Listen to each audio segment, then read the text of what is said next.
Último, compartir la pantalla.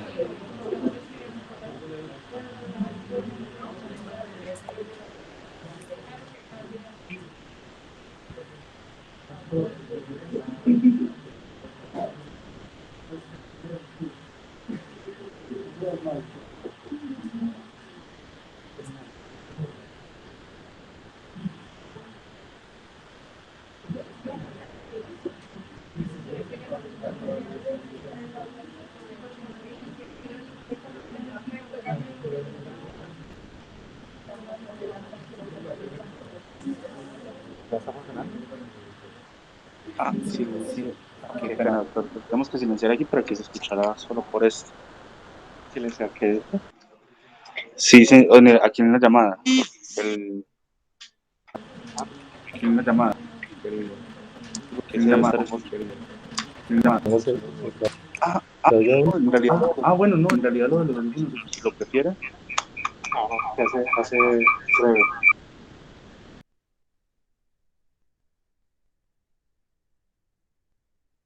Desconectarse antes.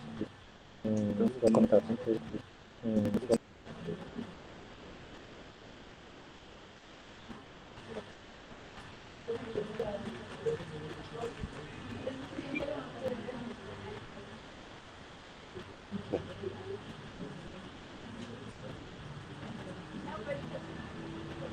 Ah, pero me dices que hay que silenciar.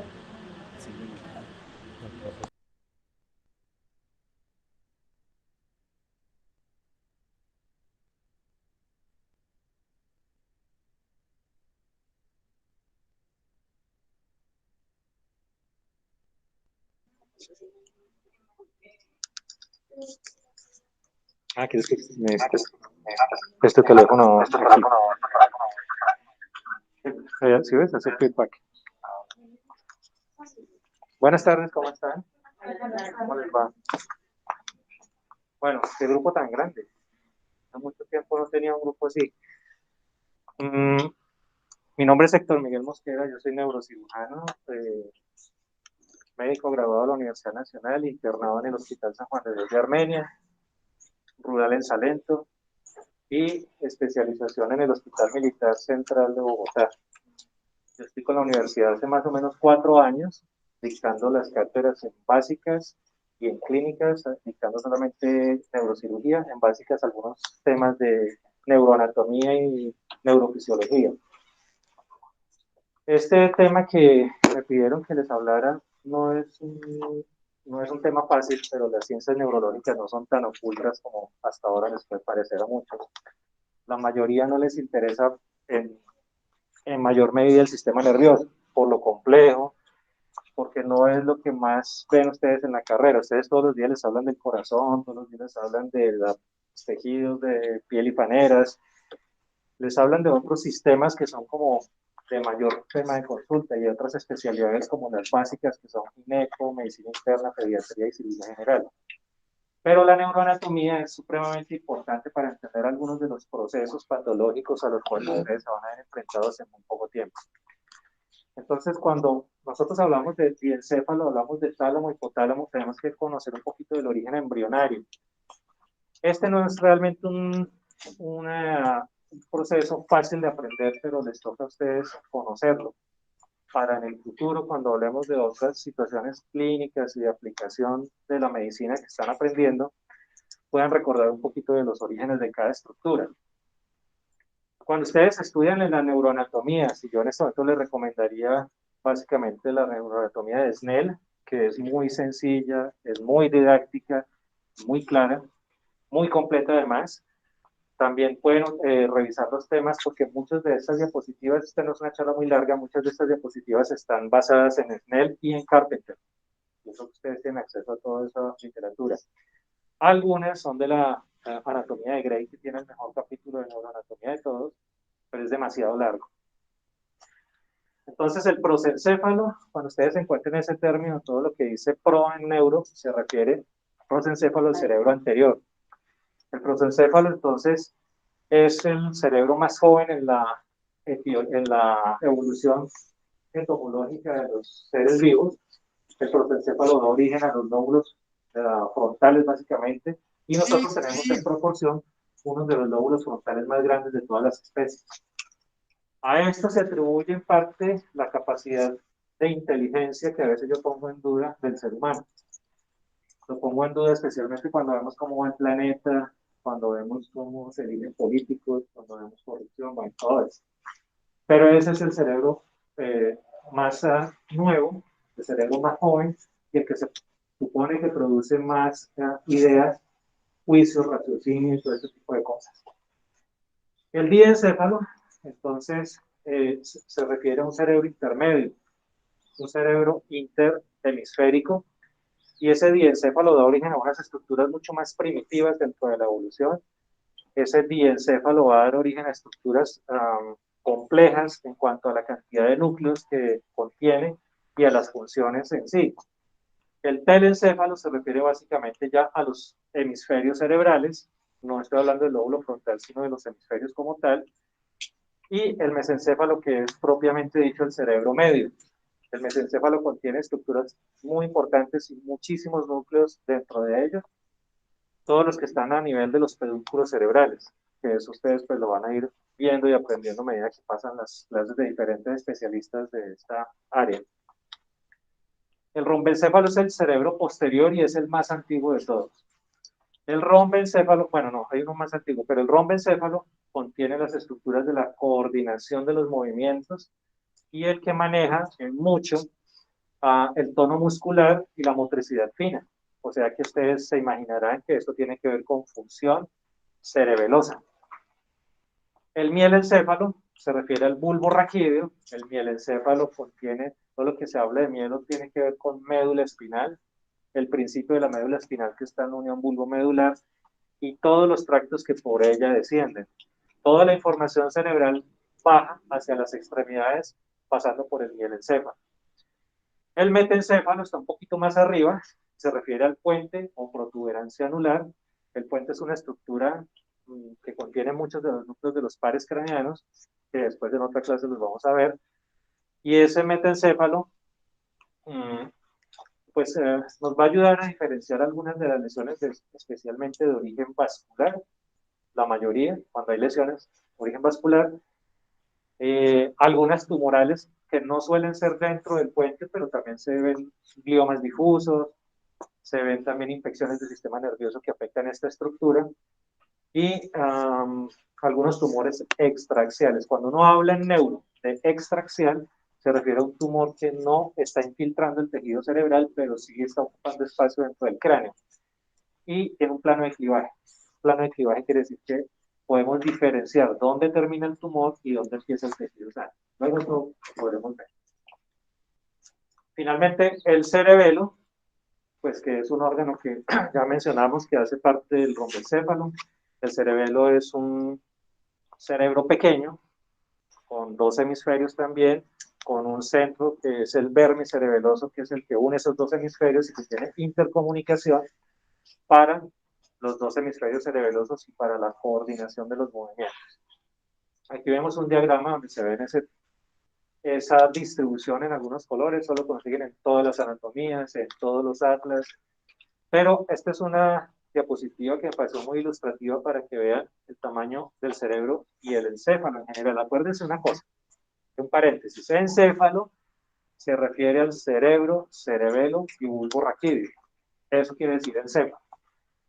Y el encéfalo de un tiburón comparado con el encéfalo de un ser humano, pues la diferencia es notoria. Aunque el tiburón puede llegar a pesar toneladas, miren ese cerebro tan pequeño.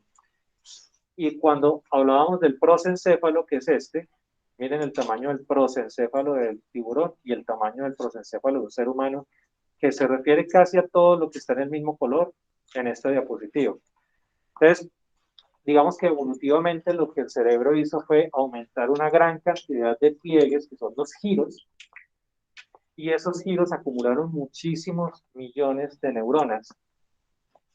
El cerebro de un tiburón es liso, entonces tiene muy pocas neuronas y muy pocas circunvoluciones. Eso habla de la distribución neuronal y de la capacidad de nuestro órgano cerebral para contener muchísima información que se distribuye en los diferentes grupos neuronales.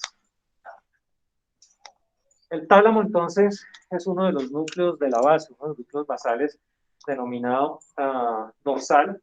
Existen varias divisiones o subdivisiones del tálamo, que es una estructura, más que un órgano, es una estructura del cerebro que está metido justo en esta zona que llamamos diencéfalo. El tálamo son dos, uno izquierdo y uno derecho, y ese tálamo va a tener una cantidad de núcleos supremamente importantes, difícilmente memorizables además, muchos.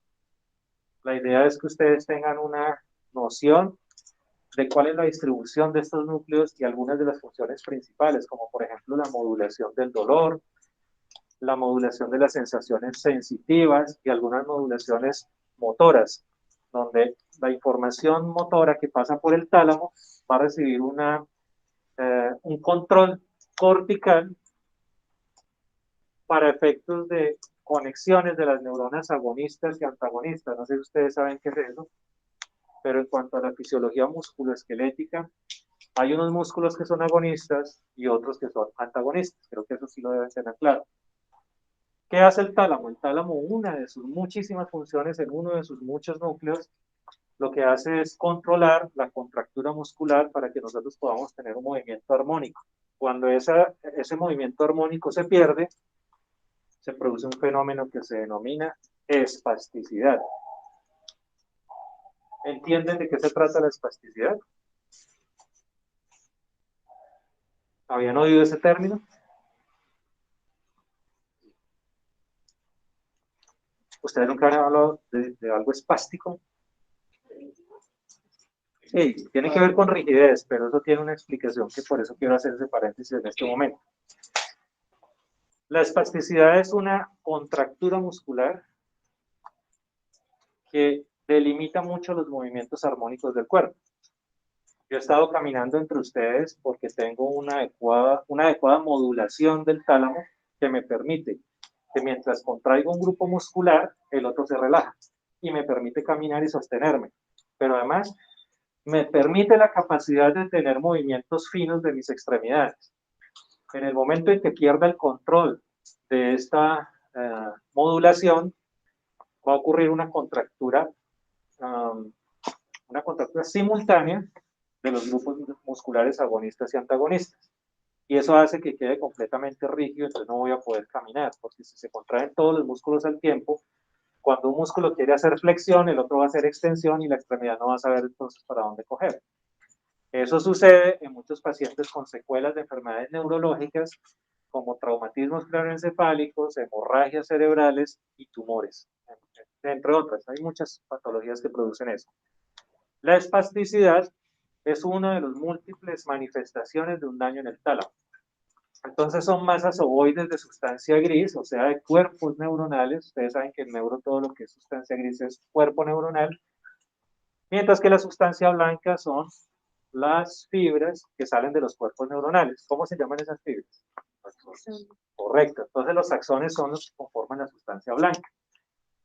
Conforman los dos tálamos la pared lateral del tercer ventrículo, es decir, que el tercer ventrículo está metido entre el tálamo derecho y el tálamo izquierdo, siendo esas sus paredes laterales. El límite posterior del agujero de Monro o el agujero interventricular, y el pulvinar es una zona en el extremo posterior de ese tálamo. Esas son estructuras y referencias anatómicas que se describieron a través de estudios histopatológicos que difícilmente van a poder ver en una cirugía. Desde ya quiero hacerles una invitación muy cariñosa y muy amistosa a todos ustedes para cuando tengan la oportunidad de entrar por lo menos conmigo a un procedimiento neuroquirúrgico, no la desperdicien, porque no muchos van a tener la oportunidad de ver un cerebro en vivo y en directo, ni una columna, y la mayoría de las veces entro solo. Y pues yo me meto en mi cuento, a mí no me interesa si no entran, me da pesar que desaprovechen la oportunidad, pero si entran, me alegra muchísimo. Van a ver esto y van a entenderlo mejor. Ahora, cuando entren a la cirugía conmigo, no me vayan a preguntar, ¿y podemos ver el pulvinar? Porque no lo podemos ver. El pulvinar es una estructura que la van a encontrar en los atlas de anatomía y en las preparaciones histológicas, pero cuando hacemos las cirugías solamente bajo algunas muy explícitas circunstancias podremos ver la mayoría de estas divisiones anatómicas de los núcleos. pero realmente es bastante difícil. Pero después van a ver lo fascinante que es la cirugía.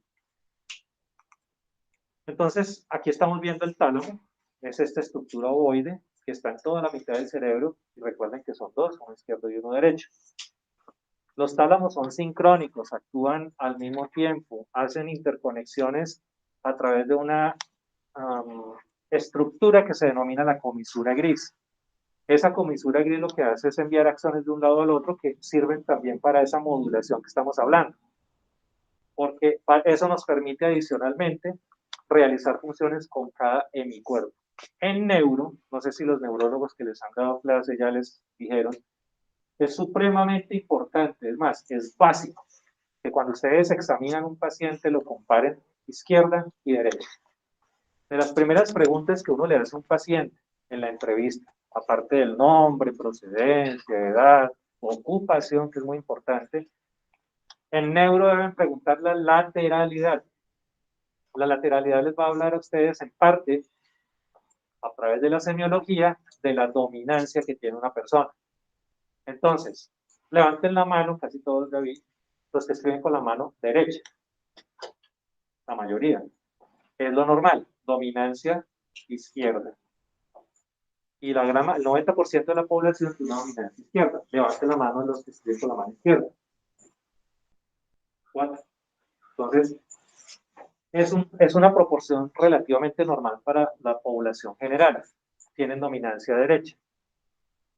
No vamos aquí a hablar ni a entrar a discutir sobre quién es más inteligente, quién tiene más habilidades, pero sí se ha visto que el mundo se mueve alrededor de los diestros y no de los zurdos. Y a ustedes les debe costar trabajo a los zurdos encontrar escritorios para mano izquierda, instrumentos musicales para la mano izquierda, o sea, es un mundo al revés y es más complejo. Eso, el esfuerzo que les toca hacer para enfrentar un mundo diestro, genera algún desarrollo de otras habilidades que los diestros no somos capaces, porque el mundo está hecho para nosotros, los diestros. Para los zurdos, no. Entonces tienen que desarrollar una cantidad de habilidades para las cuales el cerebro no estaba preparado. Tal vez por eso hay un hasta cierto punto mito, que podría llegar a ser cierto en algunos casos, de la mayor inteligencia de la persona que escribe con la mano izquierda. Esas conexiones entre los dos tálamos, es decir, la comisura gris, hace que se integren las dos informaciones. Cuando se daña la comisura gris, pues esa es una de las estructuras, no necesariamente la única, porque existe una que es la más grande de todas las comisuras. ¿Saben cuál es? ¿Saben qué es una comisura? No sean tímidos, que yo soy muy fresco, muy relajado. ¿Qué es una comisura? Yo les quiero pedir un favor, si no entienden, interrumpan la clase de inmediato, porque si no van a pasar, voy a pasar yo como si dando, de hecho, que ustedes entienden, y la idea es que hablemos el mismo idioma. Yo quiero empezar a verlos a ustedes como colegas, no como estudiantes. ¿Saben qué es una comisura? ¿No? ¿Alguien más? ¿Qué es una comisura? Yo les acabo de dar un ejemplo que es la conexión entre el tálamo derecho y el tálamo izquierdo. Una comisura es un puente. La comisura gris es un puente de cuerpos neuronales, pero la mayoría de las comisuras son blancas, o sea, lo que hablábamos, axones, ¿cierto? La comisura más grande de todas, la más notoria, es esta. Ay, perdón. Esta, el cuerpo calloso, claro, doctora, el cuerpo calloso. Esas comisuras integran la información de izquierda a derecha. Me vas a hacer una pregunta.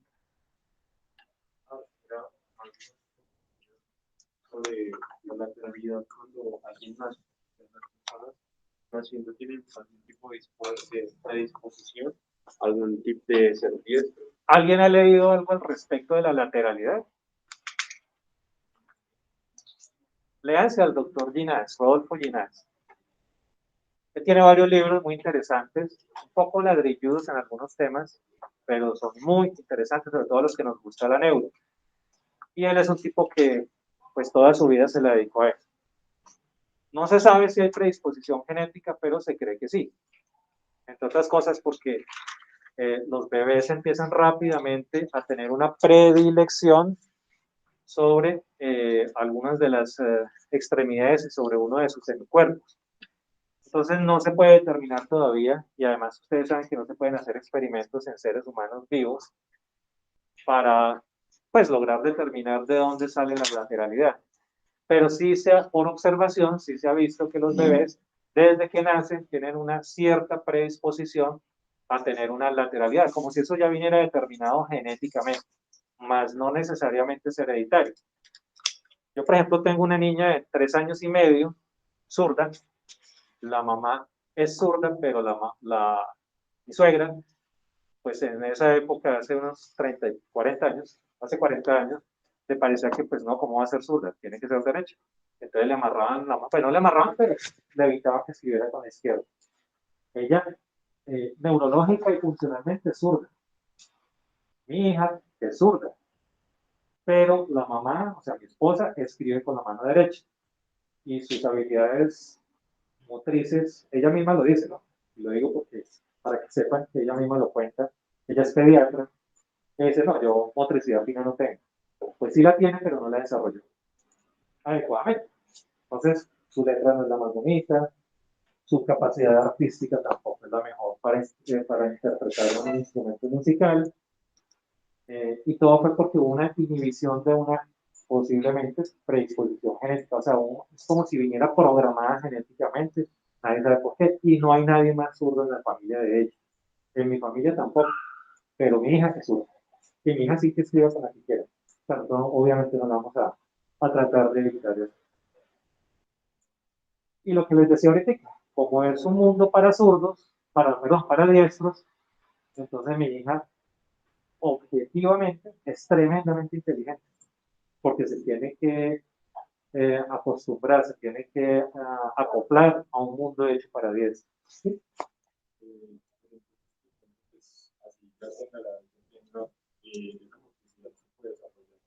Por supuesto. Uno de mis mejores amigos es psicólogo, tiene 58 años, es psicólogo y es zurdo, y tiene una letra espectacularmente linda, y pues escribe como de computador, pero adicionalmente es un guitarrista tremendo músico. Él es psicólogo, pero tiene una habilidad musical espectacular. Cuando él empezó a mostrar sus aptitudes musicales, a él le regalaron una guitarra, pero las guitarras no vienen para zurdos, una vez más. Ustedes vayan y compren una guitarra cualquiera y se las dan es para 10. Si ustedes han visto tocar, bueno, hay muchos músicos famosos, pero uno de los, ¿cómo se dice eso? De los criollos más famosos zurdos es Carlos Vives. Y ustedes se van a dar cuenta que Carlos Vives toca la guitarra con la mano izquierda y a él le adecuaron la guitarra así. Las guitarras en general vienen encordadas de las cuerdas más gruesas arriba, las más delgadas abajo, y los zurdos pues lo que hacen es quitar las cuerdas y montarlas al revés. Pero cuando es una guitarra que tiene el sacabocado para hacer punteos y para hacer acordes más altos, ahí sí tiene que ser para zurdo. Si no, el sacabocado le queda al revés en la otra mano. He conocido 2 casos muy especiales. Uno, el de mi amigo, que cuando la mamá vio que él tenía aptitudes para tocar guitarra, entonces lo que hicieron fue, pues si el mundo es para diestros, que aprenda a tocar con la mano derecha. ¿Y qué hizo? Desarrolló su mano derecha y toca la guitarra, una cosa loca, pero es zurdo. Lo único que hace magistralmente con la mano derecha es tocar la guitarra. De resto, él no es capaz de cortar la carne con la derecha. Bueno, mejor dicho, se cepilla los dientes con la mano izquierda. Todo lo demás es zurdo, pero toca la guitarra común y corriente. Ya cuando él creció en el tiempo y la cosa, y cuando él y yo nos conocimos, yo le pregunté, bueno, usted siendo zurdo, ¿cómo hizo para tocar la guitarra normal? No, muy fácil. Desde el principio que cogió un instrumento en la mano, pues me dijeron, cójalo normal, como lo cogería un diestro. Porque él lo pensó así, y bueno, es una teoría muy válida que él ha demostrado. Cuando él llega a una casa, le dicen, ay, usted toca la guitarra, venga, tome, sacan una guitarra. En ninguna casa hay una guitarra para zurdo. Pues sería una cosa exótica. Entonces dijo, donde a mí me ofrezcan una guitarra, me van a ofrecer una guitarra encordada para diestros. Y aprendió a tocar la guitarra como la tocaría la mayoría de nosotros. Claro que es desarrollable. Y los que son ambidiestros sí que son más hábiles. No necesariamente más inteligentes, son más hábiles, esa es la palabra. ¿Me hago entender? ¿Alguna otra pregunta? Entonces, estas estructuras que comunican los dos hemisferios nos van a permitir identificar muchas patologías del sistema nervioso. Y a pesar de la experticia, a pesar de la experiencia, a pesar de los títulos, de la preparación, hay pacientes que nos cuestan mucho trabajo. A los neurólogos que son muy buenos semiólogos y a los neurocirujanos que somos eso, muy buenos cirujanos. No somos tan buenos semiólogos, tan buenos clínicos, pero a veces hacemos incluso juntas médicas de neurología y neurocirugía y el paciente no nos cuadra. No es fácil. La mayoría sí es fácilmente determinable. El hipotálamo, en cambio, es una estructura única. Ustedes, aunque van a quedar con muchas lesiones, bueno, no hablemos de ustedes, el paciente, aunque puede quedar con muchas lesiones, después de una lesión en un tálamo, después de una enfermedad, valga la redundancia, en un tálamo, podría sobrevivir con secuelas a la lesión de uno de sus tálamos. En cambio, la lesión del hipotálamo es incompatible con la vida. Primero, porque solo hay uno. Así que si se daña, no hay uno que cumpla parcial o totalmente la función. Segundo, porque las funciones del hipotálamo son muy complejas desde el punto de vista homeostático. De las principales funciones que tiene el tálamo está la regulación de la temperatura, la regulación de funciones vegetativas autónomas, el control de la homeostasis corporal. ¿Saben qué es homeostasis?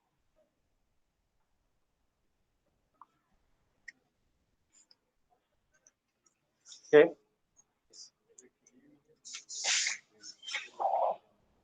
¿Entre qué, perdón? Es un equilibrio, correcto. Es un equilibrio fisiológico. Es un equilibrio entre las funciones de metabolismo y catabolismo. Es un equilibrio hidroelectrolítico, un equilibrio hormonal. Entonces, el hipotálamo tiene que ver con la mayoría de funciones homeostáticas y es muy complejo porque en los libros se ve espectacular, pero en la realidad nunca lo van a ver. Yo los invito a una cirugía de hipófisis y ustedes van a decir, bueno, ¿y dónde queda el núcleo prequiasmático? ¿Dónde queda el hipotálamo como se ve en los libros? No, eso no se va a ver así, ni siquiera lo van a ver. Lo van a interpretar por la zona en que estamos, pero no lo van a poder determinar en los colores que lo muestran los libros. ¿Cómo determinaron el hipotálamo en las preparaciones anatómicas? Post-mortem, lo que hicieron fue inyectar unos colorantes, unos reactivos colorantes, y pintaron los núcleos de diferentes formas hasta que lograron establecer diferentes grupos neuronales en el hipotálamo. Así también identificaron que está ubicado en la parte inferior de la pared lateral y piso del tercer ventrículo. Es decir, por debajo, a los lados del tercer ventrículo están los tálamos y por debajo el hipotálamo. Está por detrás, perdón, por delante y por debajo del quiasma óptico. Tiene que ver en las paredes laterales del hipotálamo con las cintillas ópticas. Tiene una estructura que se llama el tuber cinerum, que está íntimamente relacionada con el eje hipotálamo hipofisiario. Tiene una estructura tubular que se llama infundíbulo. Por detrás, unos tubérculos que parecen como una especie de nódulos, que son dos, que son los cuerpos mamilares. Y por delante la sustancia blanca, perdón, la sustancia perforada posterior. Cuando hay sustancia perforada posterior, quiere decir que hay sustancia perforada anterior.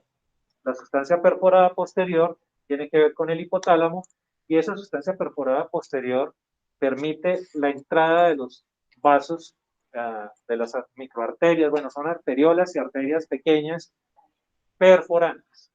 Ellas entran a través de esa zona. El tercer ventrículo conforma parte de las estructuras límites del hipotálamo. Es una estructura simétrica de la línea media y es una de las comunicaciones que hay del sistema ventricular. El tercer ventrículo está por debajo de los agujeros de Monro y ese tercer ventrículo tiene una función muy importante en la circulación de líquido cefalorraquídeo desde los ventrículos laterales hacia el acueducto cerebral. El diencéfalo se divide también, como ya les había mencionado, en uno derecho y uno izquierdo. Siempre hay que hacer una comparación anatómica y semiológica de las dos partes del del funcionamiento del sistema nervioso central, excepto el hipotálamo. Recuerden eso, yo no les puedo decir a ustedes, evalúenme el hipotálamo derecho o evalúenme el hipotálamo izquierdo porque solo hay uno.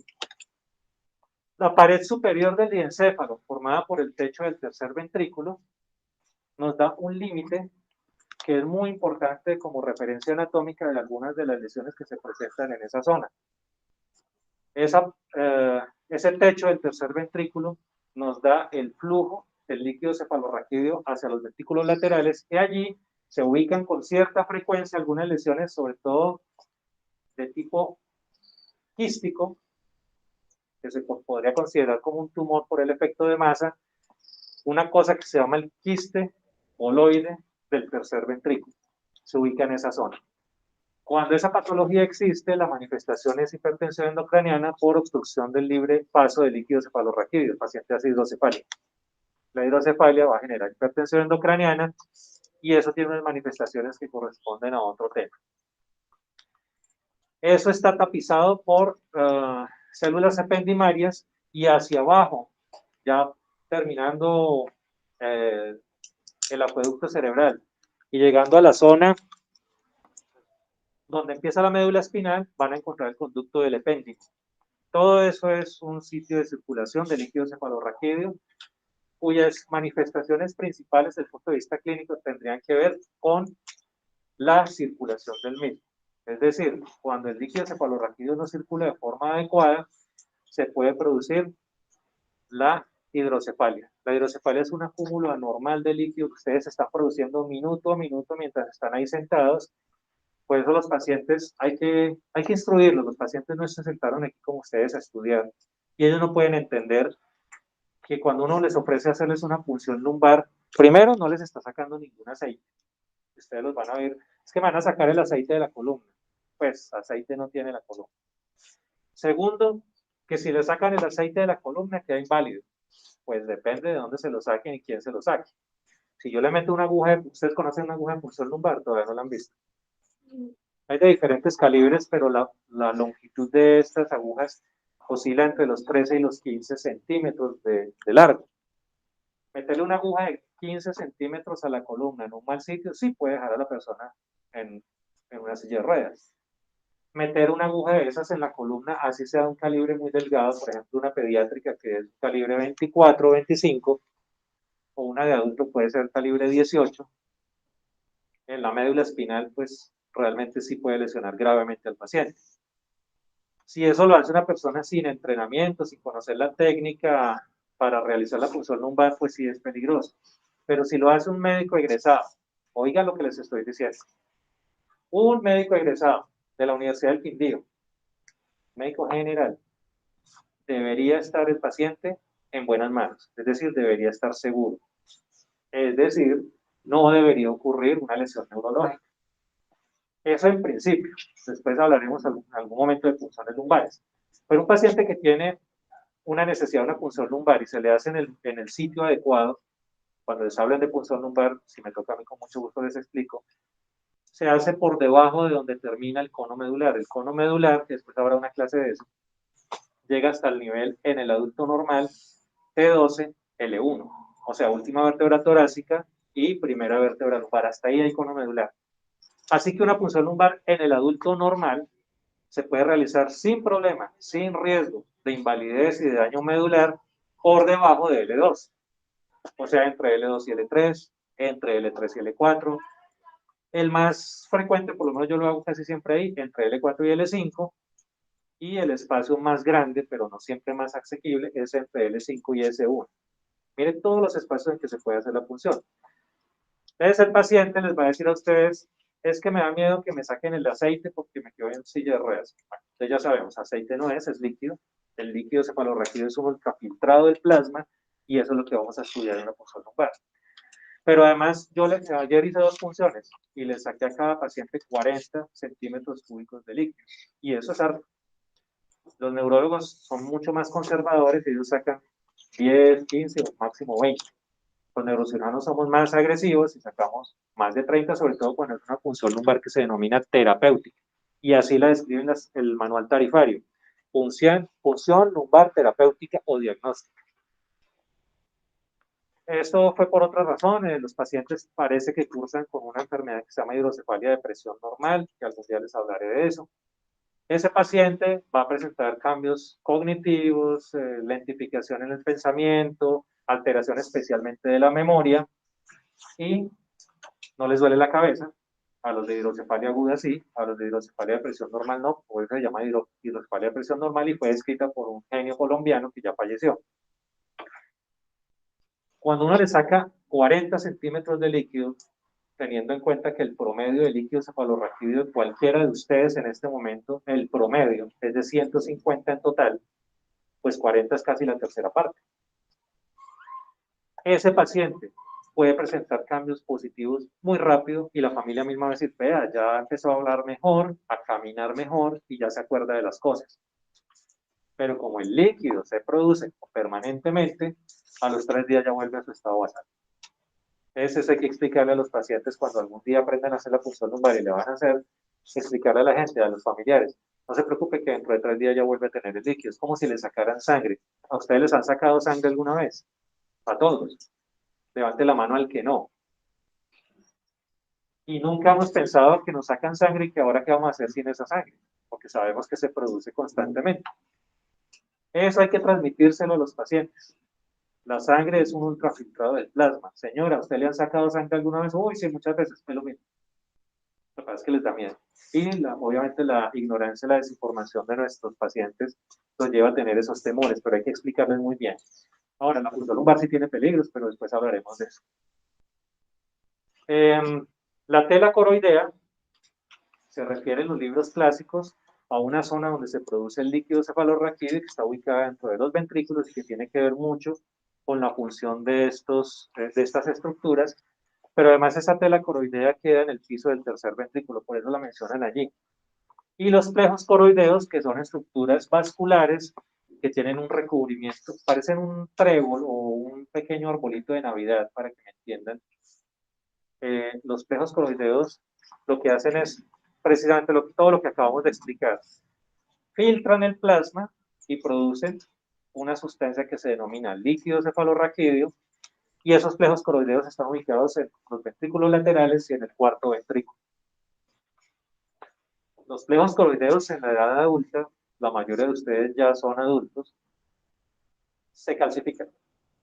Y son hallazgos completamente normales en las imágenes, en las neuroimágenes, sobre todo en la tomografía. En la resonancia no se ven tan claros porque la resonancia no muestra las calcificaciones, muestra el tejido blanco. Pero en TAC sí se ve. Entonces, muchas veces le preguntan a uno, ¿esto que se está viendo acá es una hemorragia, es un tumor, es algo demasiado blanco? En la tomografía después se las explicaré también. ¿Esto será normal o son calcificaciones patológicas o qué es? Entonces, para que sepan, los plejos coroideos en la edad adulta se calcifican y eso es completamente normal. Lo mismo la glándula pineal en la mayoría de los casos.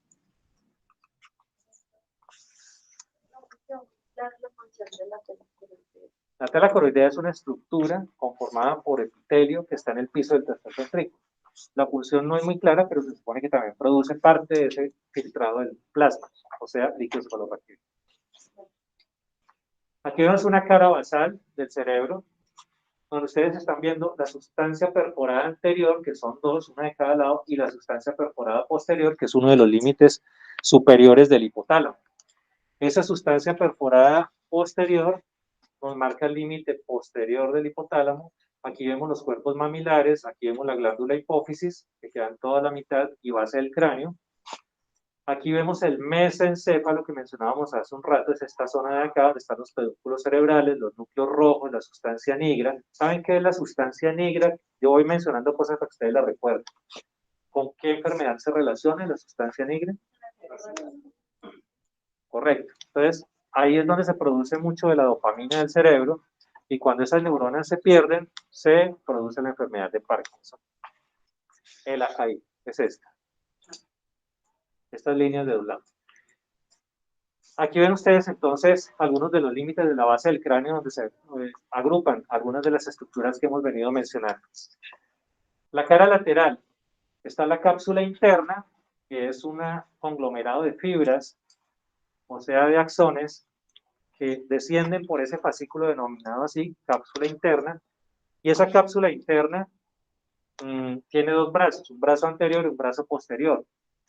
El brazo anterior de la cápsula interna lleva algunos axones de información sensitiva y moduladora, mientras que los posteriores llevan información motriz. Esa información motriz, cuando hay esta zona es frecuentemente alterada por patología vascular. Entonces, cuando se produce una hemorragia o cuando se produce un infarto cerca a la cápsula interna, el paciente se va a manifestar con una paresia. Y esa paresia va a ser contralateral al sitio de la lesión. La cara medial del diencéfalo está dada por la pared lateral del tercer ventrículo. ¿Cuál es la pared lateral del tercer ventrículo? Los tálamos. Sí. Una pregunta. En la cápsula interna, el brazo posterior es el motriz, ¿cierto? Sí, el motor. Pues lleva los axones motores. La cara interna del tálamo, o sea, la cara medial del tálamo, sería la cara lateral del tercer ventrículo. Están diciendo lo mismo, pero pues eso suena enredado, pero es lo mismo. Por debajo queda el hipotálamo, y por eso se llama hipotálamo, porque hay un epitálamo, un subtálamo, un tálamo como tal, y existe un surco hipotalámico que las divide. Ese surco hipotalámico, sí, pues en las preparaciones post-mortem, ustedes, yo no recuerdo si en ese momento ustedes tienen acceso, les decían el taller de neuro. Todavía no. ¿Con quién es el taller de neuro? Está con el doctor Orozco.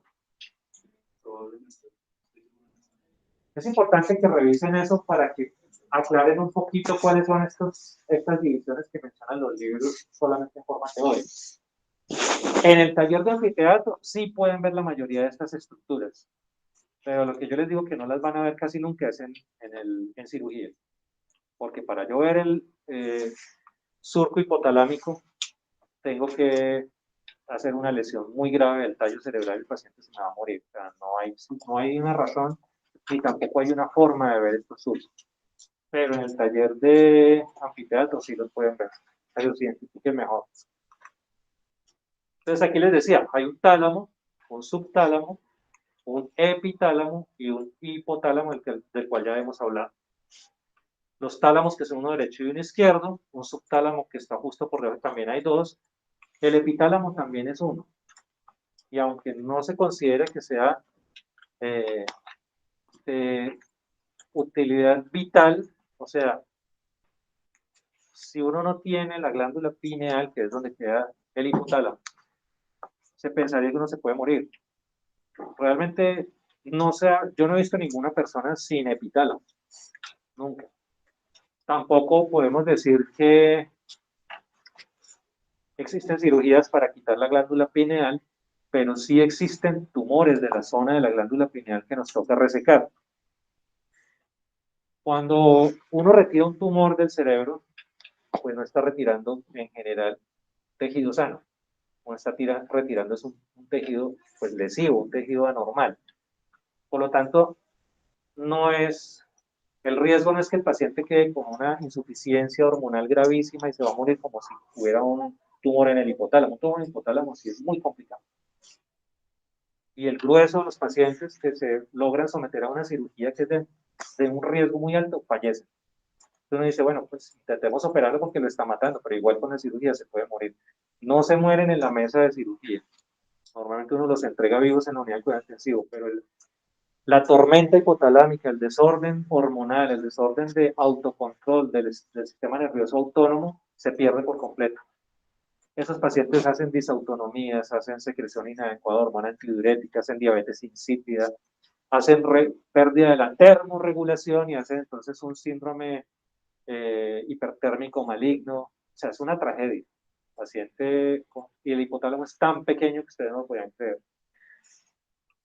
Pero en cambio el epitálamo contiene la zona de la glándula pineal y cuando uno retira un tumor de la glándula pineal, voy a tratar de montarles eso para una próxima clase, hace un año más o menos operamos uno, se hace en muchas circunstancias a través de endoscopia cerebral, se retira la lesión, se irradia, porque la mayoría de tumores en esta zona son radiosensibles, y el paciente queda perfecto.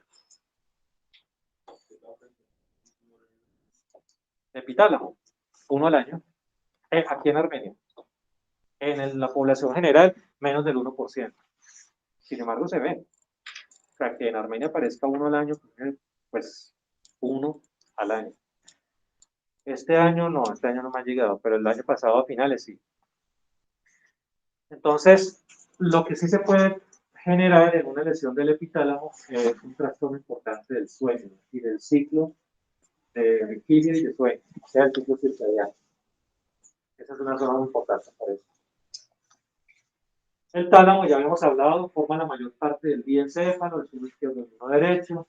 Información sensitiva, excepto la información olfatoria, que es un órgano que después lo vamos a ver.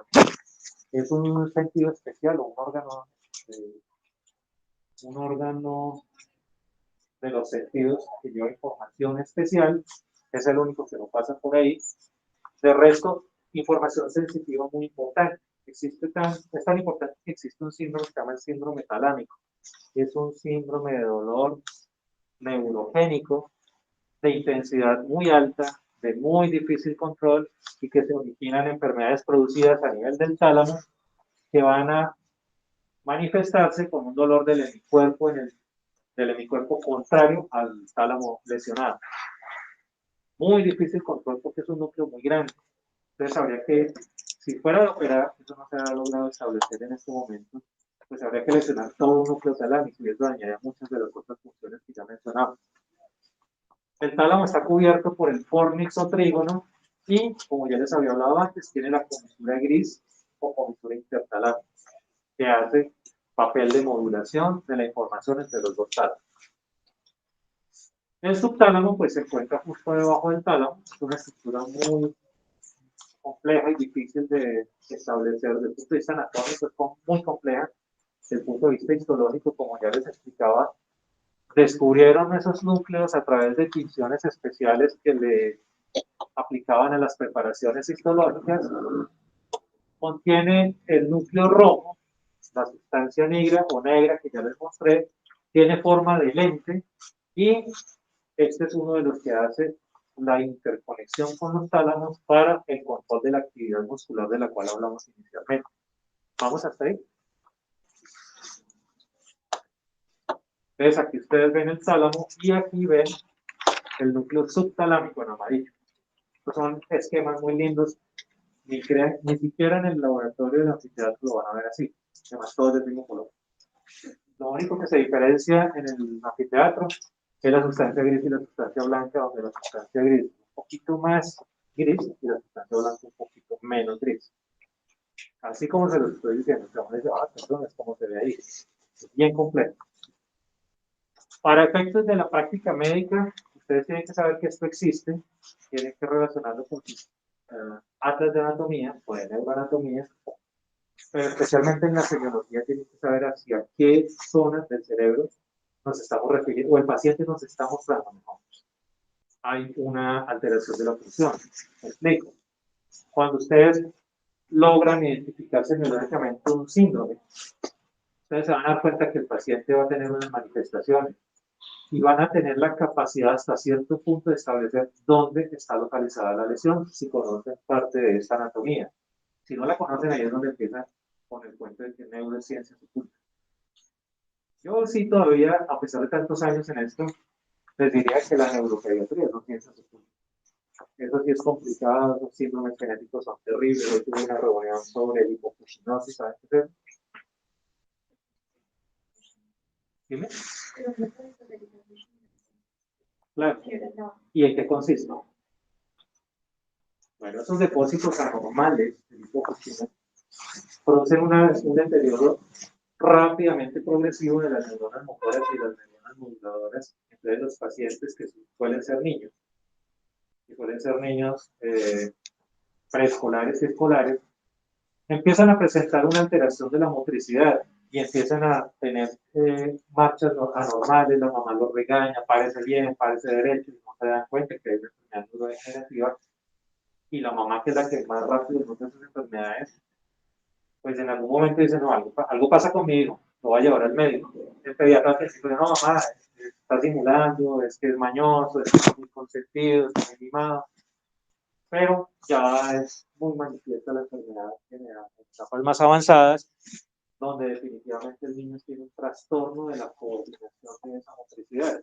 Y muchos de estos núcleos se empiezan a dañar, se empieza a perder la mielina, se empiezan a inflamar las neuronas y producen un fenómeno que todos sabemos que se denomina apoptosis. La definición clásica es la muerte celular programada, pero se adelanta. Todos nosotros estamos renovando muchas células, menos las neuronas. Y las neuronas diariamente se van muriendo. El cerebro diariamente va perdiendo neuronas.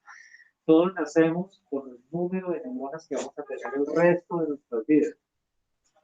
Solo que el neurodesarrollo, que consiste en la distribución y organización de las neuronas y la distribución de las funciones, se cumple después del nacimiento. Ustedes han leído, han visto o se han detenido a pensar en algún momento por qué un ser humano se demora cerca de año y medio en poder caminar, mientras que los animalitos en 5 minutos ya tienen que salir corriendo porque si no los traga una piedra. ¿Saben por qué se produce eso? Uno es porque los animalitos nacen con mielina.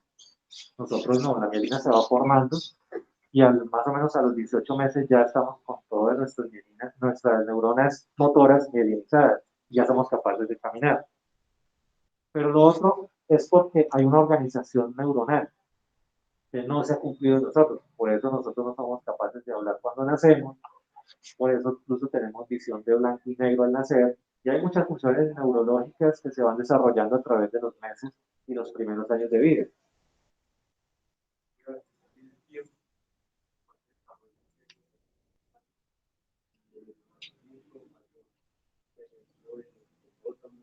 ¿Cuánto dura en un elefante una gestación? 23 meses.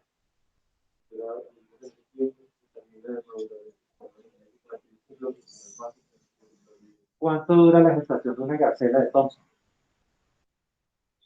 ¿Alguien sabe? ¿Conocen las gacelas de Thompson? Si alguna vez ustedes tienen la oportunidad de hacer un safari fotográfico al África, eso es lo mejor que pueden hacer en la vida. Tanto que no se nos olvidan muchas de esas especies. Y uno ve nacer ese animalito, una gestación de 7 meses, ven nacer ese animalito, lo ve luchar para pararse durante 4 o 5 minutos y a correr. Y no se llamaba. Pues claro, el chimpancé desarrolla un poquito más rápido esa habilidad, y todo es por adaptación, ¿no? Porque si uno vive en la selva, si no corre, muere. Mientras que el ser humano cada vez es más perezoso de todo el punto de vista, más perezoso mental, más perezoso físico. Dense cuenta en culturas que estamos viviendo en este momento, sin ánimo de nada con ninguno, no respetando todo el gusto, como dicen para los gustos los colores, cuánto tiene que estudiar, cuánto tiene que practicar y cuánto tiempo le tiene que entregar un músico que interprete cualquier instrumento musical de una forma diestra, cuántos años tiene que hacerlo para ser considerado un maestro. ¿Cuánto tiempo estudia un reggaetonero? Yo no quiero ofender a nadie, pero esos son hechos. Y la realidad es cero. El reggaetonero no estudia. Ellos mismos lo dicen. ¿Y para qué van a estudiar? Maluma tiene avión propio. ¿Ustedes conocen el avión de Maluma? Una vez me tocó una espera en el aeropuerto del Dorado. Cuando me tocó ver al tipo llegar en sus tremendas camionetas blindadas, yo pensé que era el presidente. Digamos. Pues yo estaba en una vitrina, en un restaurante. Vi un avión negro divino, un jet pequeñito privado. Vale. Es un pues no tiene presencia. Yo pero cerebros. Que estoy pagando el carro. La verdad, es constante. Entonces el ser humano se está volviendo eso, cómodo, tranquilo, así esfuerzo. Una liendra que vive en Instagram. ¿Cuánto llevan estudiando? Y lo que les falta para subir su primer sueldo. Frustrante, ¿no? Pero no pierdan el entusiasmo porque necesitamos muchos médicos. Yo necesito que algunos de ustedes sean médicos en el futuro. Yo voy a envejecer, me voy a enfermar y necesito que algunos de ustedes estén bien preparados para eso. Por eso también quiero compartirles algo de mi experiencia en neuro, porque yo sé que no es fácil, que a muchos no les gusta, pero si yo me enfermo de eso, necesito que alguno de ustedes esté bien preparado. Entonces, volviendo a eso, hay una película muy didáctica sobre a dónde vamos. Y créanme que para allá vamos. Uno sí se tranquiliza cuando ve tanta gente hoy en día haciendo deporte. No ve gente trotando, que antes no era tan común. Mucho nuevo ciclista, y eso está bien. Ustedes ven una película de Pixar que se llama Wall-E. Miren, pues no. Cuando yo estudié con ustedes, no existía esto. Pues, existía era un palito así de largo y pues iba hasta la diapositiva y páseme la otra. Miren, ahora con un dedo yo hago esto. Ya no tengo que hacer ni siquiera oprimir un botón allá en el carrusel de diapositivas. Si yo quisiera, pues de hecho en pandemia lo estamos viviendo, pues listo la clase desde mi escritorio, en mi estudio sentado y le voy buscando las diapositivas. Yo estoy feliz de volver a la presencialidad. A mí la virtualidad me pareció terrible. Eh, si la clase aquí se hace tediosa a esta hora, un viernes, ya todos pensando en la cervecita, en el fin de semana, imagínense virtual. Yo tengo hijas grandes, una de 17 y una de 14. Y yo las veía, prendían el computador, yo lo haría también. Prendían el computador, apagaban el micrófono, apagaban la cámara y hasta acá. O sea, yo entiendo. Pues yo dicto mis clases, ustedes las graban y pues se ponen a hablar por teléfono, a chatear y que yo me voy a dar cuenta, no me interesa. El que quiera ser médico, que se prepare porque esto es autoformación. Pero esto que estamos haciendo en este momento es lo que la medicina clásica nos ha dejado como gran herencia. La interrelación personal. Ustedes difícilmente van a llegar, y les voy a contar otra experiencia, qué pena que me detenga un momento. Creo que es la única forma de hacer una buena medicina. Vamos hacia la virtualidad en la medicina. Entonces les cuento la experiencia. Me llamaron hace 15 días de Medellín, una empresa que está pensando en generar un producto, lo llaman ellos, de medicina virtual. Entonces, no se vayan a reír, pues a mí sí me da mucha risa, pero no se van a reír ustedes. La muchacha me dice, bueno, doctor, ¿usted me puede contar, por favor, cómo es un diario vivir de un neurocirujano? Entonces yo le conté, pues, la rutina normal. ¿Usted cree que con el instrumento que nosotros estamos proponiendo y que estamos creando con lo mejor de la tecnología en este momento, usted puede realizar la consulta por telemedicina? Le dije, yo la hice 3 meses, los meses de abril, mayo y junio de 2020, y quedé hasta el forro de hacer teleconsulta. Porque yo llamaba por videollamada a los pacientes, tenía el computador enfrente, en ese momento la red de internet se caía cada 15, 20 minutos por el conglomerado, todo el planeta estaba conectado cuando el confinamiento obligatorio, y entonces se me perdía la información, se me caía el sistema, me tocaba hacerlo a mano y terminar de pasar las historias clínicas a las 10, 11 de la noche, por la misma razón. Hasta ahí, bueno, el desespero y todo, pero se hacía. Ahora ríanse cuando yo le decía al paciente, don Roberto, ¿cómo le va? Le habla el doctor Mosquera, neurocirujano. Usted tiene una cita para hoy a las 3:30 de la tarde. Lo estoy llamando para que tengamos la entrevista. Yo estaba haciendo una videollamada y el don Roberto se ponía el teléfono en la oreja. Era un señor de 70 y pico de años, en una finca, con mala señal de internet, y ahora que robaron la plata, pues peor. Y entonces, imagínense hacer teleconsulta para decirle, bueno, ya hicimos una entrevista terrible porque él no entendía que era una videollamada, no sabía manejar el teléfono, no escuchan, normal, no escuchaba bien. Cuando le digo yo, bueno, ¿y qué exámenes le han practicado? Ah, es que mi hijo fue el que hizo eso, entonces tenía que mandar los resultados de los estudios, nosotros trabajamos casi siempre con imágenes, a un correo electrónico de la EPS, y la EPS me lo mandaba a mí, yo lo abría en el computador. Pero le faltan las imágenes. Yo como neurocirujano no puedo basarme, y casi nunca lo hago, solamente en el informe radiológico, porque eso es una carta donde hay una opinión de un radiólogo que me dice que una lesión del tálamo, de intensidad de señal tal, tal, tal. Bueno, listo, vamos a entrar a operar. Yo no puedo entrar a operar. Léame qué dice la carta. O sea, yo tengo que tener una imagen mental geométrica y de volumen. para poder interpretar dónde meto un microbisturí en un cerebro humano. No puede ser calculando, ¿qué dice el radiólogo? Ah, bueno, debe ser por acá.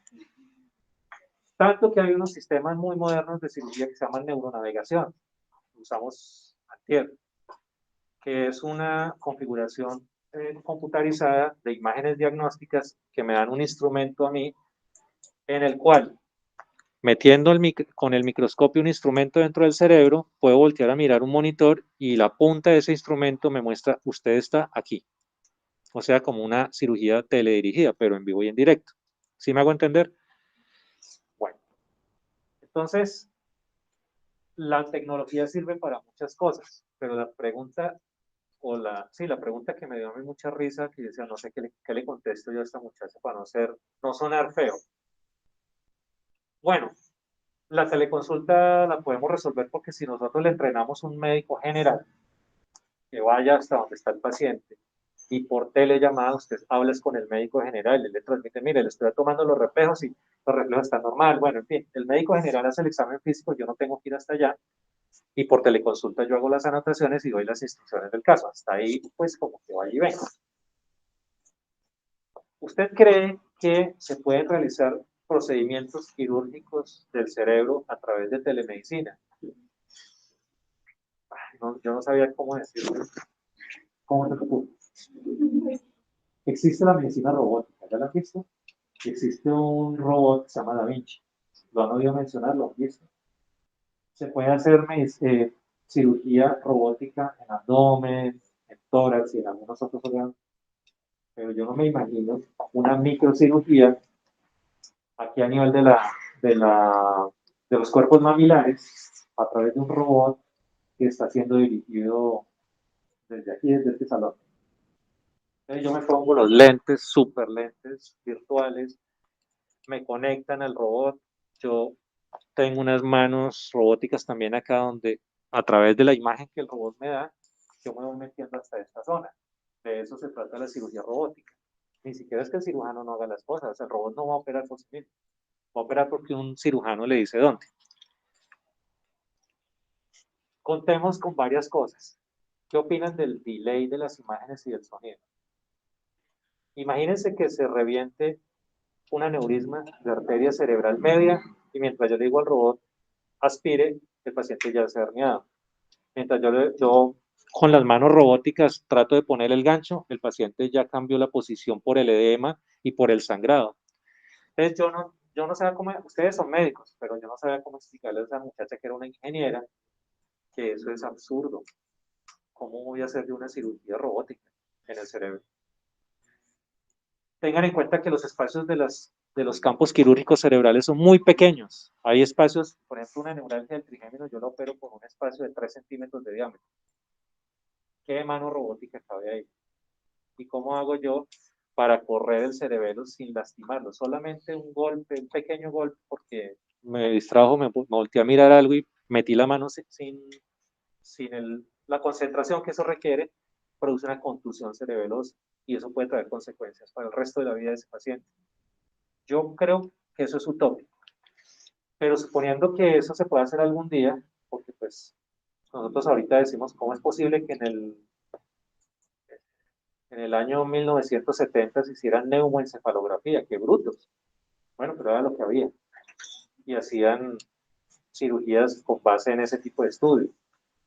Seguramente en 50 o 100 años van a decir, uy, esos tipos de 2021 eran muy animales, eran unos carniceros. Sí, es probable. Y es probable que exista la cirugía robótica, pero a mí no me cabe en la cabeza. Cuando entren a cirugía conmigo, ojalá todos tengan la oportunidad de entrar, les voy a decir por qué creo que en cirugía robótica no va a lugar. Pero la verdad, yo no sabía cómo decirle a la muchacha, no me interesa, muchas gracias. Ya me estaba ofreciendo un producto. Que si yo estaba dispuesto a participar en un estudio piloto, que eso lo llaman prueba de campo, mientras no sea operando, sí, yo les ayudo. Es además, son familiares de un colega de aquí de la ciudad, no neurocirujano, un colega de otra especialidad. Lo de la telemedicina, pues sí, ahí está en curso y ahí va, pero pues conmigo no funciona mucho. ¿Cómo hacen el examen físico si no está presente el paciente? Y yo le decía al paciente, párese y camine en la videollamada. No, terrible. Supongamos que optimizamos la imagen, no peleamos con el celular. Digamos que le pone una pantalla donde dice, yo veo perfecto cómo camina, levante los brazos, haga tal movimiento y tal otro. Ahora saquen unos reflejos estáticos. Ahora cojan su martillo de reflejos y estudien los reflejos de ese paciente. ¿Cómo miran ustedes el conjunto de actividades de una videollamada? Entonces, no es que yo me ponga la tecnología, al contrario. Yo salgo el lunes próximo a un curso porque necesito estar al día en tecnología, al día en técnicas quirúrgicas. No hasta ese punto de cirugía robótica cerebral, realmente estamos lejos de eso. Y medular sí que medular es mucho más delicado. Bueno, después de ese paréntesis, seguimos entonces con el epitálamo, que es la zona de la glándula pineal, donde existen los núcleos avenulares y las conexiones que nos llevan funciones, especialmente del ciclo circadiano. Y se cree que existen algunas funciones de comportamiento también en esta zona, o sea, de la psiquis. Es un centro de integración de vías aferentes que las vamos a ver cuando vamos pares craneanos, especialmente la vía olfatoria, cosa que no tienen los tálamos. Por lo tanto, la zona del epitálamo es una zona extremadamente antigua en la evolución. Me gusta sacar caso. ¿Tú conoces un cassette? Sí. Ah, qué bueno. Pero a ninguno de ustedes les tocó usar cassette. ¿Sí? ¿Sí? Ah, qué maravilla. No están tan lejos, o yo no sé tan bien. Eso me parece bien. No, que son muy viejas. ¿Sí? ¿Qué? Pues nosotros que son muy viejas ¿Sí? y ellos muy jóvenes. A mí no me parece. Esos núcleos, cuando hablamos de que tienen información olfatoria, si ustedes se ponen a leer y en eso hay necesitan curiosidad científica sobre evolución ontológica, se van a dar cuenta que el olfato es el sentido más primitivo de todas las especies, tanto que las hormigas se guían por el olfato. Entonces cuando le hablan a uno del cerebro de las hormigas, dicen cerebro, pero ¿qué cerebro va a tener una hormiga? Pero sí, imagínense las maravillas arquitectónicas que hacen las hormigas, las abejas, las avispas. Vayan y miren cómo es un panel de abejas, con hexágonos perfectos, o los avisperos. Entonces sí tienen cerebro, lo que pasa es que es minúsculo, pero sí tienen. Y el principal sentido, digamos, el que guía sus vidas y sus funciones es el olfato. Y eso está ubicado en el epitálamo, quedó muy claro acá, porque no le apagas esta luz, por favor. Eso, gracias. El epitálamo, entonces, no es el único, es parte de la información de uno de los sentidos más importantes de la evolución, que es el olfato. Recuerden que la reproducción de muchas especies está guiada por ese sentido, por el olfato y las feromonas. Como les decía, esta es la zona de la glándula pineal, que tiene pues una estructura que se llama el tallo pineal, que no es muy relevante para el caso de ustedes. Es esta zona. También es una zona central de un complejo acceso neuroquirúrgico. Obviamente, como yo soy neurocirujano, les voy a hablar mucho de ese tipo de cosas, pero básicamente uno de los mensajes que yo les quiero dejar en estas clases es que eso es abordable. No es que es un tumor tan profundo, no, allá no se puede operar, eso es inoperable. La pineal la podemos operar muchísimas veces. Que sea fácil no es. Pero es perfectamente abordable, tiene muchos riesgos, pero eso ya es para tema de neurocirugía. A los que les guste algún día podemos hacer y ver videos de este tipo de cirugía, les puedo explicar con más detalle. Pero finalmente, aquí en la glándula pineal y en el epitálamo, se encuentran esas funciones de las cuales ya hemos hablado. Y como ya mencionamos, el grueso de las lesiones que se producen allí son tumorales y la mayoría de los tumores son benignos y si no son benignos son malignos pero radiosensibles, es decir, tratables. Uno puede tener un germinoma, como se llama la mayoría de esta familia de tumores, los germinomas son radiosensibles. Entonces, uno cuando tiene la sospecha de un germinoma no se tiene que esforzar mucho en sacarlo todo. Uno saca una buena muestra, se la manda al neuropatólogo, el neuropatólogo le hace pruebas de inmunohistoquímica y nos dice, se trata de un germinoma, y uno dice, bingo, el paciente está curado. no lo voy a operar para sacarle toda la lesión por el peligro del sitio. Aquí hay las venas profundas y centrales del cerebro están ahí, son de muy difícil abordaje, se rompen con relativa facilidad y el sangrado puede ser gravísimo. Pero en cambio ya le saqué una muestra y al confirmarme que es un germinoma, se lo mando al radiooncólogo, lo irradian y el paciente queda curado. Entonces, cuando dicen que un germinoma, eso es una súper buena noticia. Aquí vemos esa zona profunda en un esquema adicional que nos da una idea de dónde está ubicado esto y por qué en la antigüedad era inoperable, cuando no había microscopios, cuando no había instrumentos microquirúrgicos, ni entrenamiento para llegar a esta zona. La glándula pineal se divide en lóbulos que están dados por tabiques y es la única estructura del cerebro que tiene tabiques de tejido conectivo. El cerebro no tiene estroma. Acuérdense que el estroma es el tejido que sostiene las células de los órganos. El cerebro es el único órgano que no tiene estroma, excepto la glándula pineal, señor. Pues primero, te decía que, por ejemplo, la mayoría de los tumores son benignos y si son malignos son radiosensibles, pero entonces, si es benigno, pues se opera. Pues, esa pregunta es muy buena. Si uno tiene un tumor benigno, ¿para qué lo va a operar? ¿Cierto? Diría uno. Pero si uno tiene un tumor maligno, pues en teoría sí operémoslo, y si es radiosensible, pues irradiémoslo. El problema es que si yo tengo un tumor benigno en esta zona, acá, él va a crecer y va a empujar el tercer ventrículo hacia arriba. Y el tercer ventrículo tiene una comunicación del flujo libre de líquido cefalorraquídeo, que son los agujeros de Monro. Entonces, si yo tapo los agujeros de Monro, que es lo que siempre sucede en esos tumores, va a producir hidrocefalia obstructiva. Y la hidrocefalia obstructiva progresiva va a producir hipertensión endocraniana. La hipertensión endocraniana, cuando la podamos ver, va a producir cefalea, náusea, vómito, deterioro del estado de conciencia, irritabilidad, convulsiones y al final puede llevar a la muerte. Por eso se opera. Si no está produciendo síntomas, eso sí es muy frecuente, no lo han preguntado, pero sucede. Paciente de 28 años que estaba jugando fútbol, le dieron un cabezazo, se pegó durísimo, tiene cefalea intensa, náusea, vómito, ha mejorado con analgésicos, lo tenemos en observación hace 6 horas, no se ha deteriorado y la tomografía no muestra nada especial. Esa es una historia repetida de medicina general, de urgencias. Entonces uno va a la tomografía y con uno un poquito más entrenado dice, pues yo sí le veo algo en el epitálamo. A mí sí me parece que hay algo ahí como raro. Siguiente paso, pues el paciente no consultó por una lesión del epitálamo. Eso es un incidentaloma. Así le decimos en radiología de neurocirugía. Incidentaloma que no fue el motivo de consulta. Entonces a eso voy. Uno puede tener una lesión en el epitálamo sin saberlo. Y si es un incidentaloma, no lo opere. Ya les dije que es una zona de un abordaje muy compleja. Existen capítulos en los libros de neurocirugía que le explican a uno paso a paso y sí se puede llegar, pero siempre habrá riesgos, tanto vasculares como de lesiones secundarias.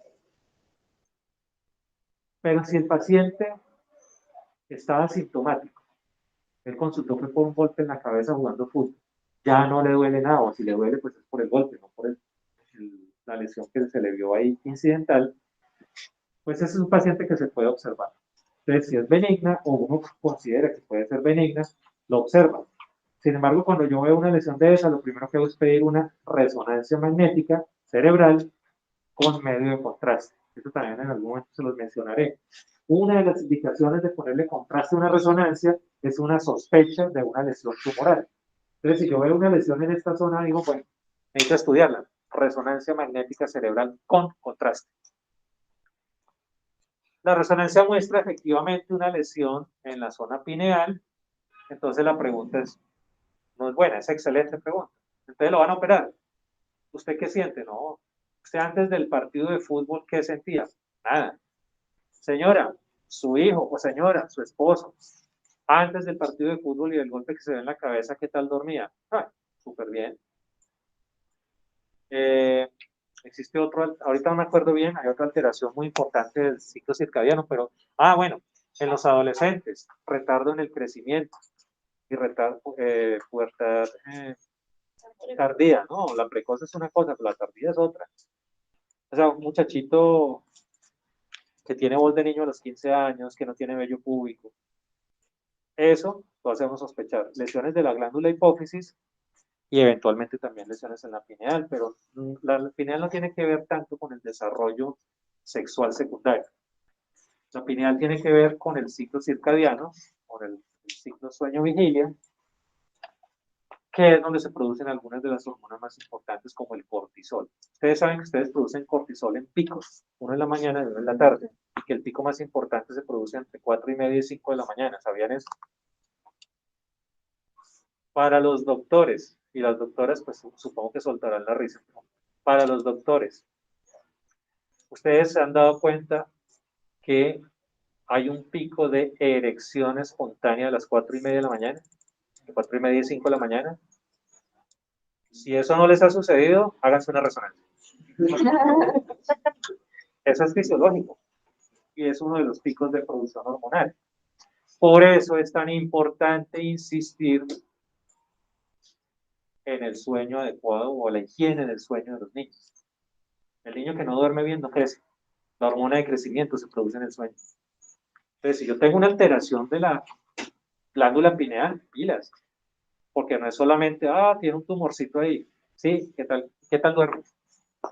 No, un muchachito ve televisión hasta las 2 de la mañana, se despierta a las 5 de la mañana y todo el día tiene sueño. Claro, tiene una alteración por falta de higiene del sueño, pero puede tener una base fisiológica y anatómica que nos puede explicar la situación. No es lo frecuente. ¿Qué se ríe? Voy a contarle. Eso es normal. El pico de cortisol. Acuérdense del cortisol, como les estoy diciendo. Bueno, también recuerden que el único órgano que tiene tejido conectivo en el cerebro es la glándula pineal. Cuando yo les hago esas aclaraciones, fijo, les sale una pregunta en el examen y ya tienen la respuesta. Es fácil. Esa se la tienen asegurada. Las células de la glándula pineal son los pinealocitos. Existen algunas células gliales, o sea que son esas células gliales, son las de sostén, pero no son tejido, son un tejido conectivo especial. No se consideran como tal, como tejido conectivo, porque la célula glial, si bien proviene del mesodermo primitivo, no conforma redes, no conforma estroma. Solamente las de tejido conectivo, que normalmente vienen a ser los fibroblastos. Las fibras simpáticas adrenérgicas de los ganglios simpáticos cervicales superiores tienen una conexión con la glándula pineal. Eso se identificó por algunas funciones que se alteraban cuando había traumatismos cervicales, cuando había patologías tumorales cervicales. Entonces se dieron cuenta que había unas fibras simpáticas adrenérgicas que además regulan en parte algunas de las funciones autonómicas, que después creo que tenemos que hablar del sistema nervioso autónomo, creo, estoy seguro. O de todas maneras, alguno de los docentes les irá a hablar de eso. También se ha descubierto que ya les había hablado de esa parte, función sobre la glándula hipófisis y los islotes de Langerhans. ¿Dónde quedan los islotes de Langerhans? En el páncreas. Para tiroides suprarrenales y gónadas. Fíjense que la pineal tiene muchísimas funciones complejas que se han ido descubriendo a través del tiempo. Y casi siempre ha sido por patología, no por fisiología. Es decir, estudiando por qué un paciente tiene tal o cual cuadro sindromático, se han dado cuenta, mira, tiene una lesión en la pineal, ¿será que eso tiene que ver? Y en el fondo terminan descubriendo que sí. Y una de sus funciones más importantes es la inhibición. Miren, actividad regulada por la luz y el ciclo circadiano. Para que no se les olvide, les he mencionado como 5 veces ya lo del ciclo circadiano y la glándula pineal, y espero que todos estos temas, como no se alcanza a hacer una revisión profunda, pues una clase es solo una orientación de lo grueso que es el tema, revísenlo. Pero para que se acuerden, uno de los ejemplos más clásicos de la función de la pineal es la forma como se crían animales de engorde. Ustedes saben que en las avícolas, en las granjas avícolas, les dejan la luz prendida todo el tiempo a las pobres gallinas para que produzcan mejor, para que crezcan y engorden más rápido, para que pongan más huevos. Mediado por la glándula pineal de las gallinas. A nosotros nos conviene por eso dormir con el televisor apagado, ojalá con el celular apagado, pues yo no lo puedo hacer porque yo hago turnos de urgencias, pero ustedes sí lo podrían hacer. No dormir con pantallas, ojalá tengan blackout. Si necesitan poner un despertador, pónganlo, pero duerman bien. Eso es salud. El adulto promedio debería dormir 8 horas, más o menos 2, pero 10 ya es mucho y 6 es muy poquito. Entonces, el promedio es de 8 horas bien dormidas, un sueño que sea reparador. Entonces, ustedes se duermen con el televisor. No es que a mí el televisor me arrulla, claro, a uno le da sueño con el televisor, pero después la luz, ustedes no la están percibiendo, pero la pineal sí. Y eso disminuye producción de muchas hormonas. De las más importantes, la melatonina, que es una de las suplencias hormonales que dan en trastornos del sueño en niños y personas jóvenes, ya la están dando en adultos también. No tiene la suplencia hormonal de melatonina no tiene un grado 1A basado en la evidencia, pero muchas personas mejoran. Y la serotonina. Bueno, el hipotálamo es quizás el grupo de núcleos más importantes de todos los que tienen el sistema nervioso central, de todos los que tienen el cerebro, ya saben dónde queda, va desde el quiasma óptico hasta los límites de los cuerpos mamilares, que son esos dos nódulos que vimos por delante de la sustancia perforada posterior. Controla e integra funciones del sistema nervioso autónomo, como lo hemos mencionado, el tono vascular, el balance hidroelectrolítico, la temperatura, la sensación de hambre y de sed, pasa por el hipotálamo. Entonces es el principal, podríamos llamarlo órgano, encargado de la homeostasis. Cuando ustedes sienten hambre, cuando sienten sed, es el hipotálamo. Cuando ustedes tienen fiebre, algo está pasando con el hipotálamo. No quiere decir que la enfermedad esté en el hipotálamo, quiere decir que el hipotálamo está disparando la fiebre, después creando una reacción celular. Ustedes saben que la fiebre la genera una cantidad de reacciones químicas generadas por las células de la defensa, las células inmunológicas, pero todo esto es regulado por el hipotálamo. Controla, integra las funciones del sistema nervioso y sistemas endocrinos. El hipotálamo tiene que ver con la mayoría de producción o no de hormonas corporales. Esto tiene una influencia enorme sobre la hipófisis, que es la principal la principal glándula hormonal. Ya habíamos hablado de homeostasia, temperatura, balance hidroelectrolítico, hambre, sed y conducta sexual y emociones. Si bien el hipotálamo no tiene que ver con hipersexualidad, ¿a ustedes les han hablado de ese tema en alguna de las clases, alguna patología que produzca hipersexualidad? Lean, por favor, lean, no les alcanzo a hablar de eso y es súper interesante, un síndrome del lóbulo frontal.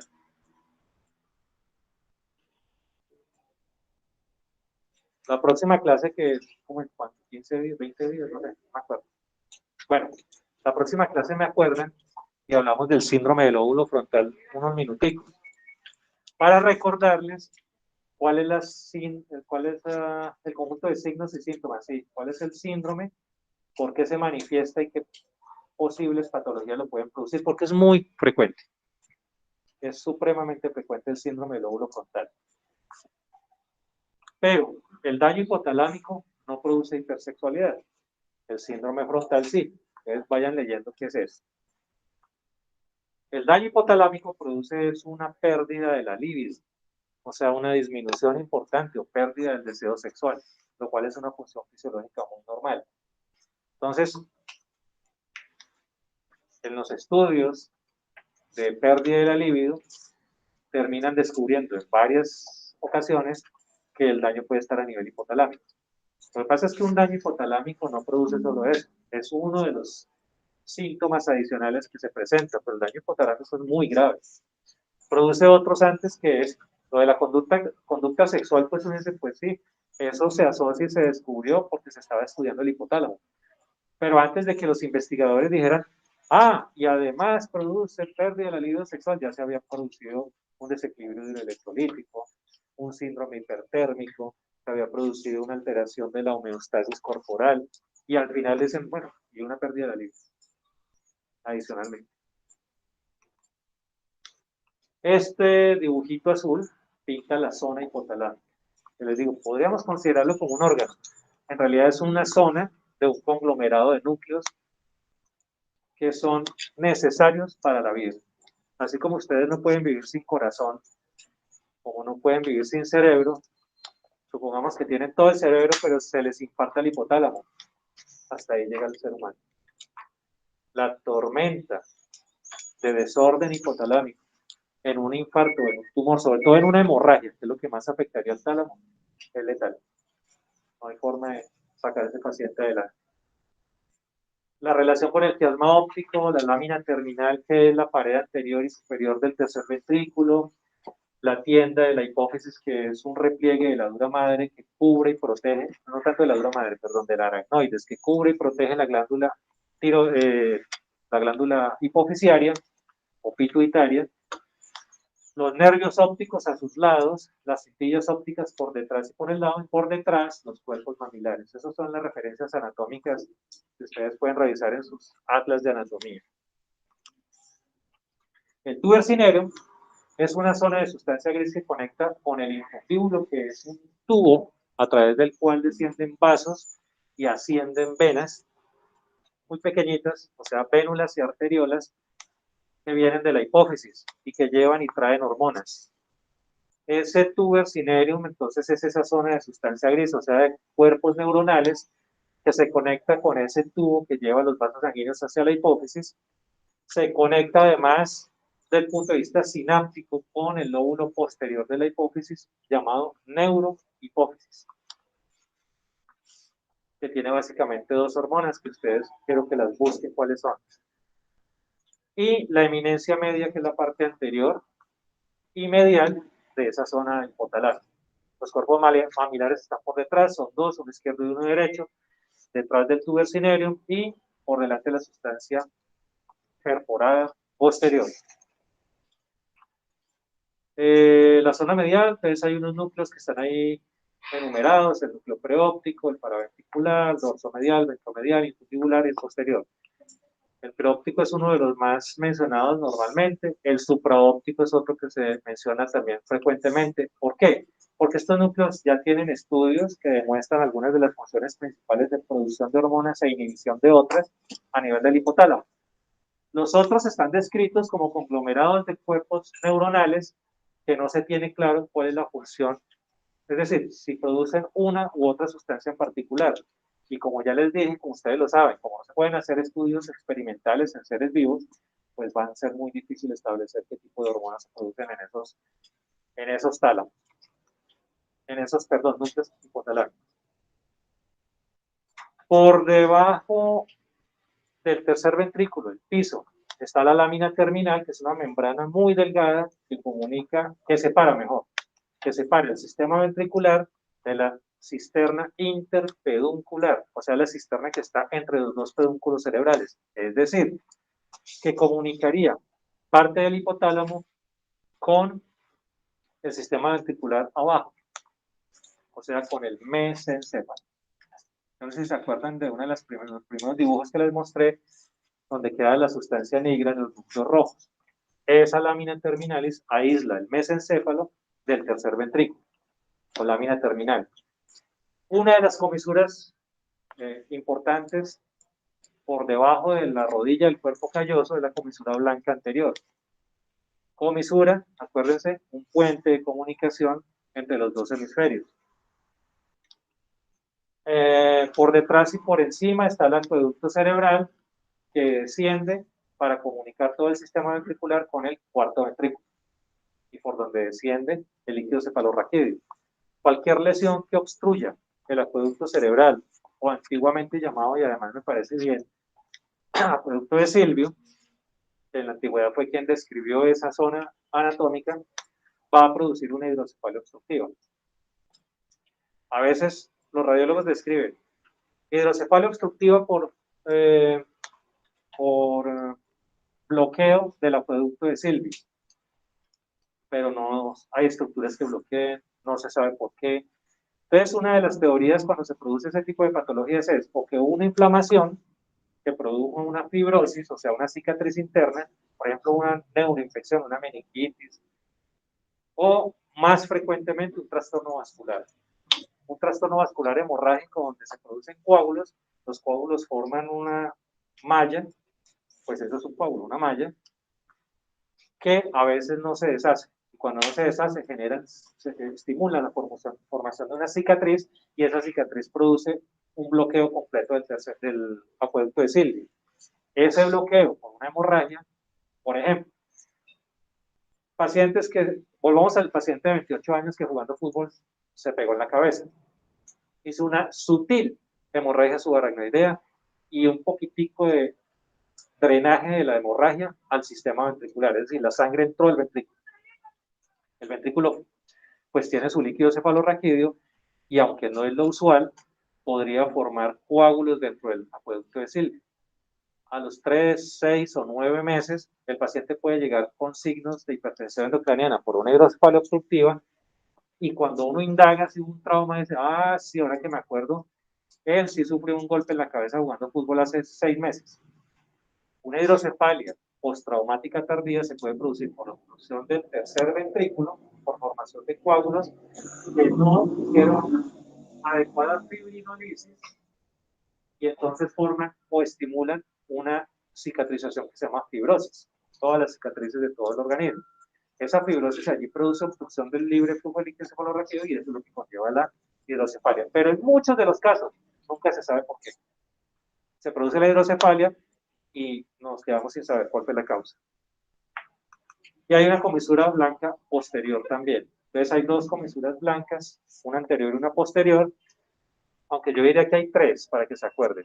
Una blanca anterior, que es delgadita, muy pequeña, una blanca posterior y el cuerpo calloso.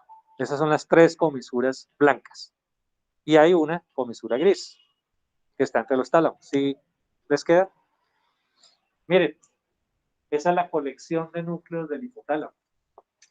Y ahí se ven espectaculares, pero vaya, mírenlos en la realidad. Nunca los van a ver.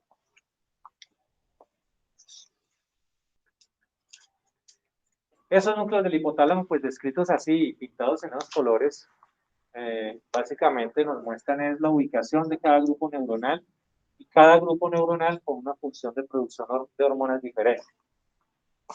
¿Alguna pregunta?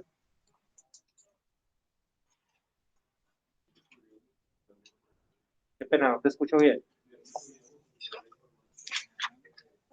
Neuroanatomía de Snell, neuroanatomía de Carpenter, anatomía de Gray. Todas las neuroanatomías son buenas, pero para mí esas son las mejores.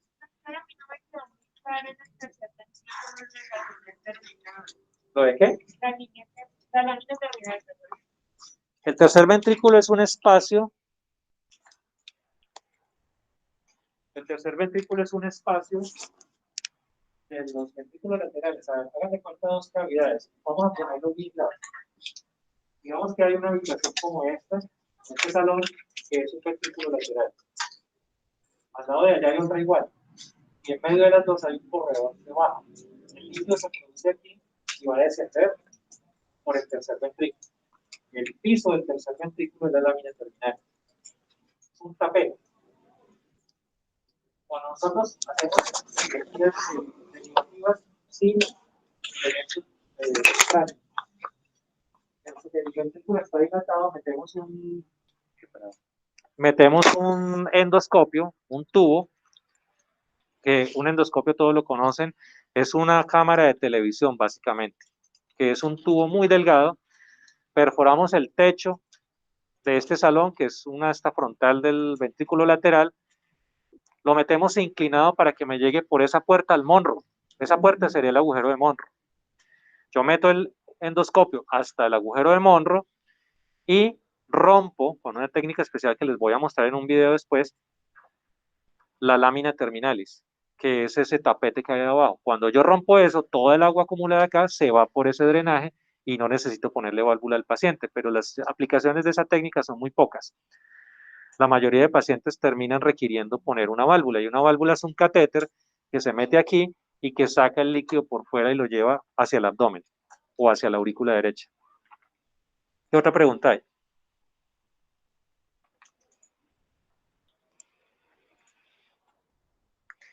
Por favor, revisen esos libros que yo les recomiendo. Como les digo, todas las neuroanatomías sirven, pero para mí la más didáctica de todas las que tengo es la de Snell. Carpenter es un poquito más difícil y Gray es muy larga, es espectacular, pero es muy larga.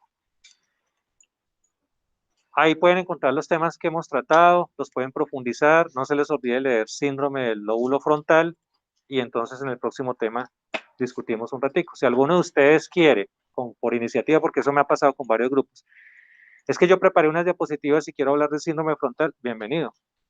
Alguno de ustedes que lo quiera preparar lo presenta y luego seguimos con la clase formal. Si quieren, no es obligatorio. Bueno, muchachos, muchas gracias. Me alegra conocerlos.